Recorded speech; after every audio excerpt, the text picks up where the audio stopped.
We've talked enough about grass decks and grass hybrid decks.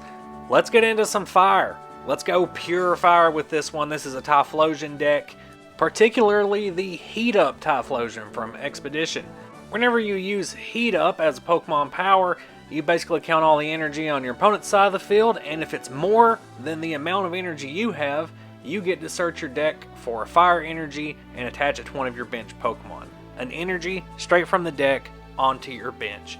The reason I mentioned all of those grass type decks earlier is because this is as much of a direct counter as you're going to get.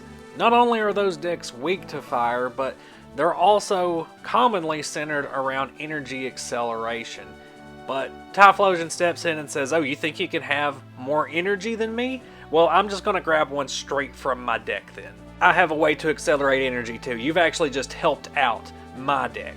Grass decks aren't the only ones that are going to be accelerating energy, so it's not like this is only going to be useful against those decks. It also takes the pressure off of not having enough energy in hand and thinking that you have to draw it off the top of the deck every turn if you don't have a way to get it out of your deck.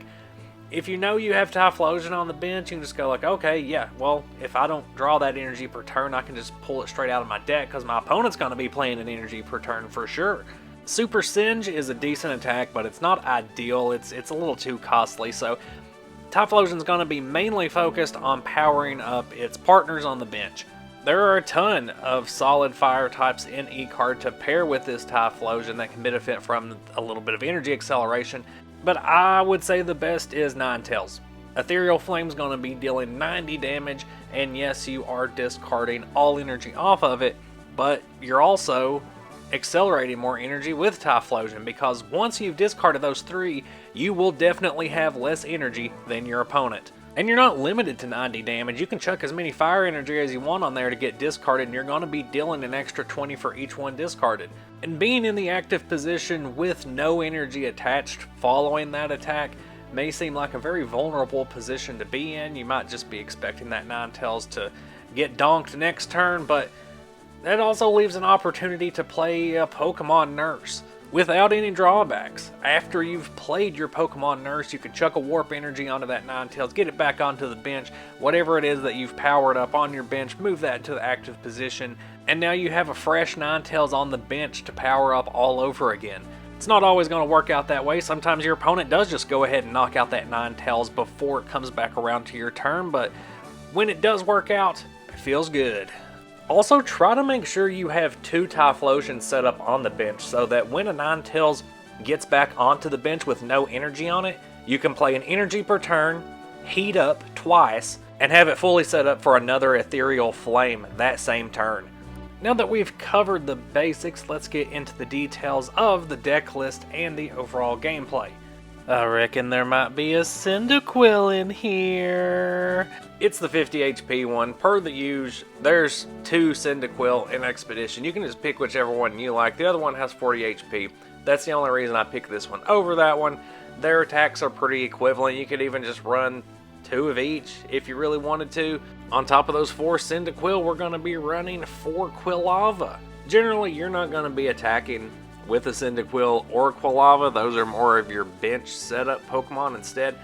It's better to have a Ponyta or a Vulpix in the active position starting the game. And one of the nice things about running Typhlosion, which we're going to be running 3 of in this deck, is that early on you don't really have to focus too heavily on getting energy into your hand and attached, just because Heat Up is going to help with that later. So your first couple of turns can be spent solely getting your Pokemon set up. All the basics you need down onto the field, all of the evolution cards you need onto the field, and run from there.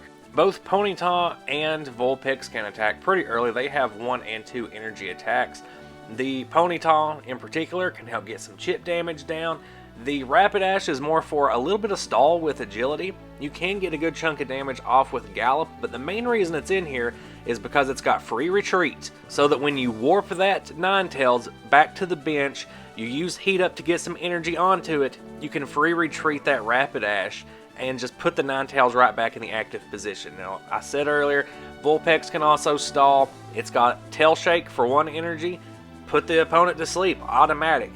Flare for 20. Hopefully you're not using Flare too often. Hopefully by the next turn it's in play, you can evolve up and use Ninetales Mislead. It's always good to have that little HP bump just in case. And as you can see, we're running a 2-2 line of Rapidash and a 4-3 line of Ninetales. Unlike a lot of other E-card decks, one of the benefits you have with this Typhlosion build is that every Pokemon line is an attacking line.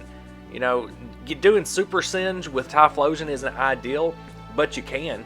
You don't have any Clefable or Porygon or Furret on the bench that are just there for support. Your support Pokemon are attacking Pokemon. And in order to get all of those Pokemon into place as early as possible, you got a full playset of Pokemon Fan Club so you can search out those basics, a full playset of Petum so that you can search out all of their evolutions.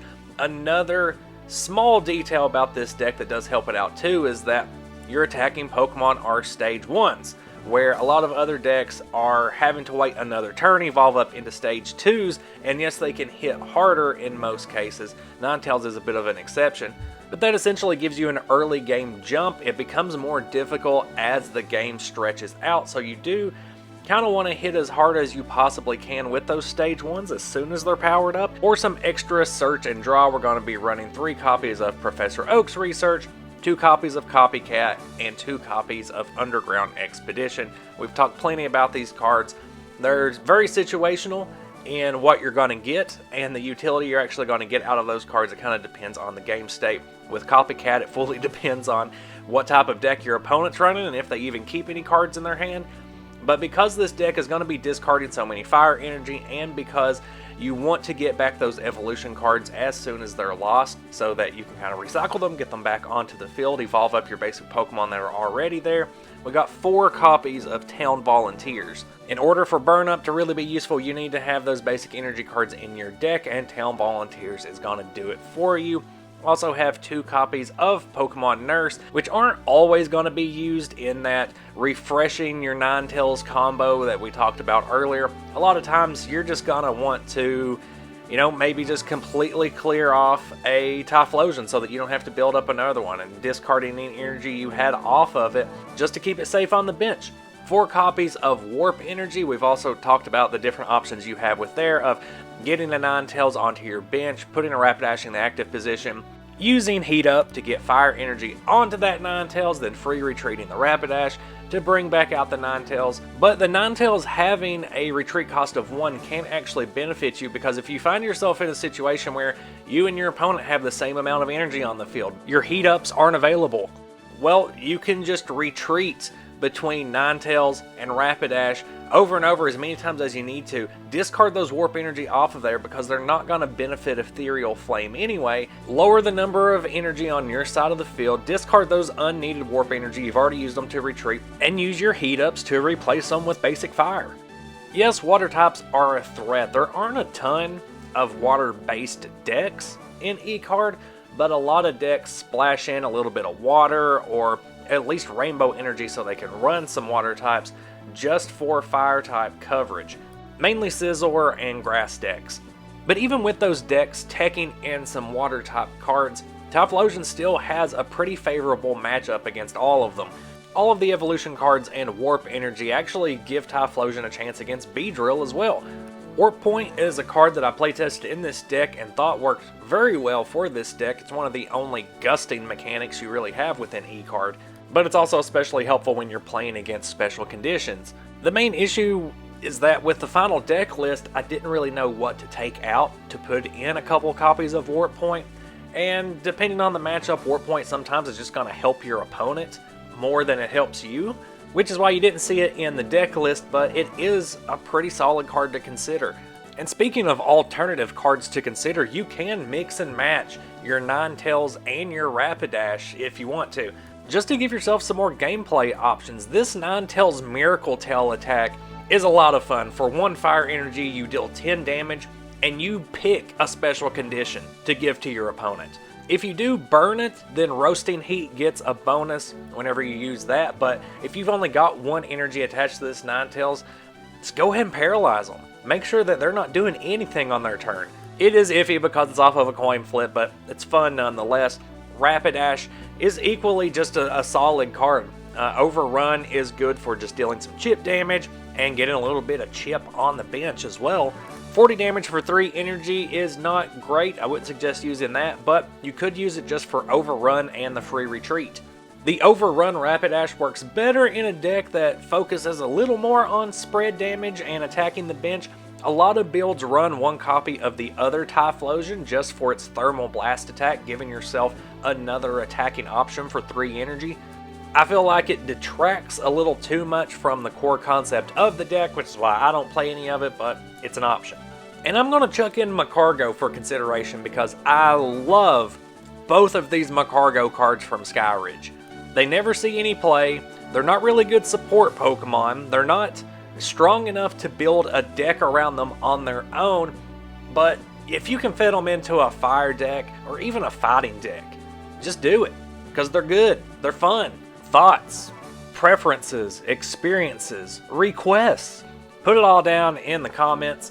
Also, if you're enjoying the content, if you're enjoying all this e-card stuff, share it around. Let other people know, likes, comments, subscribers, those all help grow the channel. They help put a few extra dollary dues in my account so I can afford to buy the cards.